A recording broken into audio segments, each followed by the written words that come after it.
সরকারি স্কুলে পড়লে এই অন্নপূর্ণা যোজনা পাওয়া যাবে না, কখনো আমরা শুনতে পাচ্ছি সরকারি ভ্যাকসিন না নিলে এই অন্নপূর্ণা যোজনা পাওয়া যাবে। 12 পাতারে আবেদনপত্র এবং বিভিন্ন ধরনের তথ্য সংগ্রহের প্রক্রিয়া সাধারণ মানুষের পক্ষে অত্যন্ত কঠিন হয়ে যাচ্ছে। গ্রামের সাধারণ মানুষ, মহিলা, খেটে খাওয়া মহিলারা তারা ডিজিটালি এই ফর্ম ভরতে পারছেন না। তাদের হাতে স্মার্টফোন নেই, ল্যাপটপ নেই, মোবাইল নেই, তারা তৃতীয় পক্ষের কাছে যেতে বাধ্য হচ্ছেন।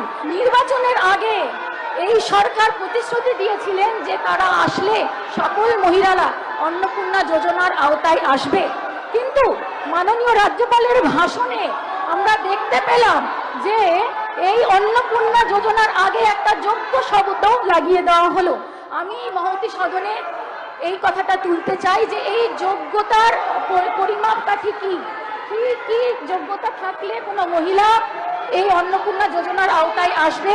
তার কারণ কখনো আমরা শুনতে পাচ্ছি যে সরকারি স্কুলে পড়লে এই অন্নপূর্ণা যোজনা পাওয়া যাবে না, কখনো আমরা শুনতে পাচ্ছি সরকারি ভ্যাকসিন না নিলে এই অন্নপূর্ণা যোজনা পাওয়া যাবে। আমি এখানে সরকারকে অনুরোধ জানাবো, কোনো একটা সম্প্রদায়ের যদি ভ্যাকসিন সম্পর্কে জ্ঞান না থাকে, সরকারের তাহলে উচিত ক্যাম্পেইন করে সেই মানুষজনকে সেই ভ্যাকসিনের ব্যাপারে জ্ঞান দেওয়া। তা না করে তাদেরকে অন্নপূর্ণা যোজনা থেকে প্লিজ আপনারা না দিয়ে তাদেরকে বঞ্চিত করবেন না।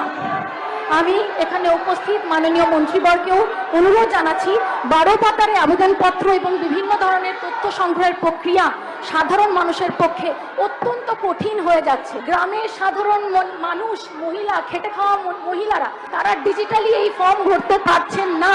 তাদের হাতে স্মার্টফোন নেই, ল্যাপটপ নেই, মোবাইল নেই, তারা তৃতীয় পক্ষের কাছে যেতে বাধ্য হচ্ছেন। আমি সরকারের কাছে আবেদন জানাচ্ছি, এই প্রকল্পের আবেদন পদ্ধতি যাতে আরো সহজ, স্বচ্ছ এবং জনমাধ্যম হয়, সেই উদ্দেশ্যে আপনারা কাজ করবেন।